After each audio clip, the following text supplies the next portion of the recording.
Hi, my name is Cavell Williams, and I am the creator behind The Boy Who Laughs at the Wrong Times. This is my making of video. So with any film, pre-production always comes first, and here is a short screenshot of some of mine. The storyboard is essential for the animatic, seeing as you need to pick out which parts would sync well with the story as well as sound. So I used the animatic to do just that, testing out how the scenes would fit in with the sound that I had created, before then going into rough animation, which I had color coded to help with layering and figuring more things out, and then finally going into cleaning everything up and coloring it ready for the next stage, which was editing in Premiere Pro. Some scenes needed more animation than others, hence why I made a short concept frame of a plan of this one, where the animation would be in the background as well as the main animation on the front. So I did some GIFs of the background, making sure I tested out everything that I needed to, before then placing the character on top. And this is how it looked. This concept frame probably needed the most animation, seeing as I had to split each scene into 4 to make this film seem as if it's sped up. So I had to animate each background separately and change the main character's wardrobe for each scene. And then this is the outcome.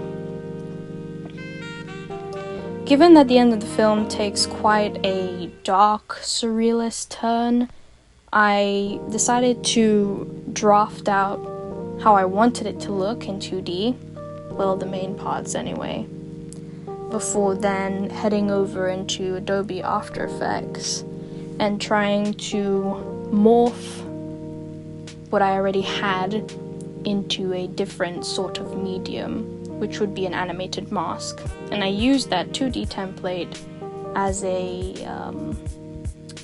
a plan for where I should put the keyframing points in order for the mask to animate as close to the original as possible.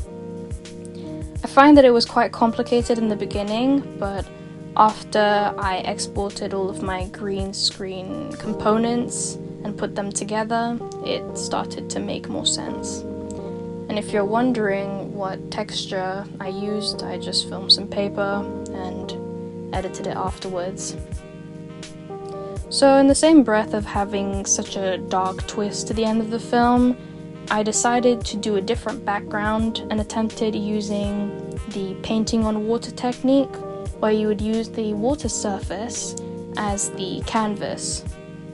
So as you can see, I've watered down some of my acrylic paints, ready to attempt doing some creating. At first I had to experiment with which water surface I should use, so I did some on oil to see if it would hold the paint better, and I did some on just plain water with a murky background to begin with.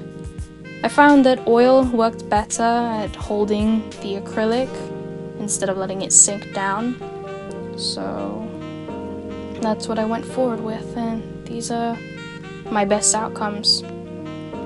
This was actually a fluke, seeing as when I was cleaning up everything and draining the paint, I didn't notice how much paint had sunk to the bottom, so it gave a nice wavy feel.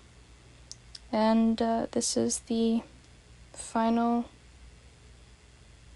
outcome.